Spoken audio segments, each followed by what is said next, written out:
Horrifying accident at a Texas carnival has been caught on camera. A young girl alone on a fast-moving ride was sent catapulting through the air. This morning, she's okay, but the question now is who's to blame? And a warning for you at home, you may find this hard to watch. Cameras were rolling the moment the 3-year-old started to slip, both her legs now on the same side of the lap restraint. Then the ride comes around again, picking up speed. Her legs fly in the air as she's thrown 8 feet to the platform below. Should the operator have been more aware? I'm going to tell you again, I can't say that.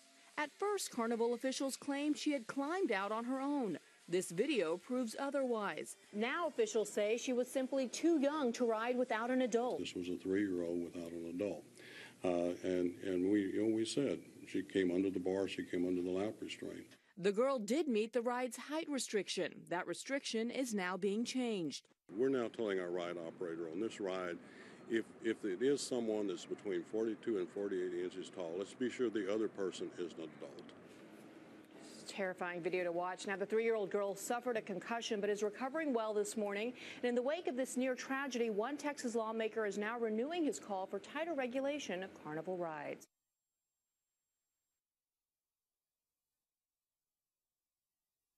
An incredible story of survival from the high seas.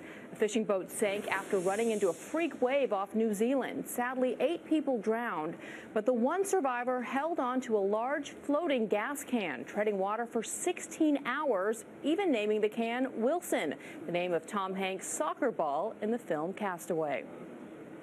Wilson. So I held on to him for 16 hours. I sang to him, I talked to him. I just did everything I could to stay alive.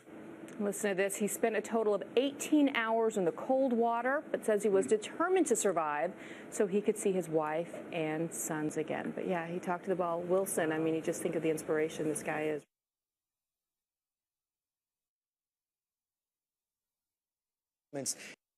In the mysterious car bombing case of a Michigan lawyer and his 2 sons. It happened back in September, and it is still unsolved, but police are now releasing new clues about how it happened.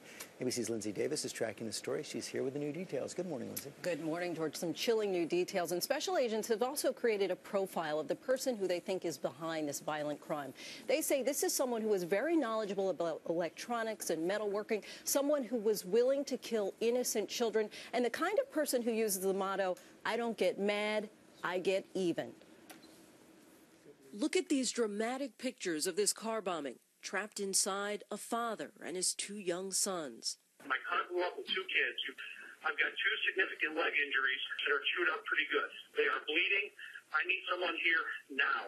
Eric Chappelle, who was driving his 11- and 13-year-old boys to a football practice, described the family's panic inside the inferno. It was mayhem inside the car. We were all dazed and some screaming that was occurring, but I had noticed that there were flames that were coming up on both my side and then the side on the passenger side. Amazingly, all 3 survived, but with serious injuries. The boys had lower significant injuries to their legs and lower areas. Myself, it was limited to injuries on my right arm, and I had some facial injuries as well. They're all expected to make full recoveries. The authorities believe that Chappelle, an Ohio lawyer known for frequently handling messy divorce cases, was the target. But chillingly, the bomber was also willing to kill his innocent children.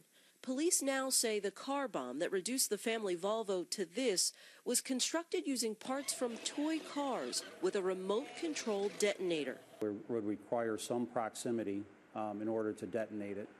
And if they were in any proximity, they would have had to have known that the boys were in the car. No arrests have been made in this case, but Chappelle has gone back to work, now all too aware of the inherent risks that comes along with litigation. It's fairly disconcerting that as a result of doing your job, that you would end up in the situation that we have been in the last 6 months. Chappelle and his son suffered some very serious injuries, but again, they're all expected to make full recoveries. Meanwhile, the ATF has upped the reward money, now offering $20,000 to anyone with information leading to an arrest. There's some speculation about who's responsible for this, but police are not talking about it. Former client. Okay, Lindsay, thanks very much.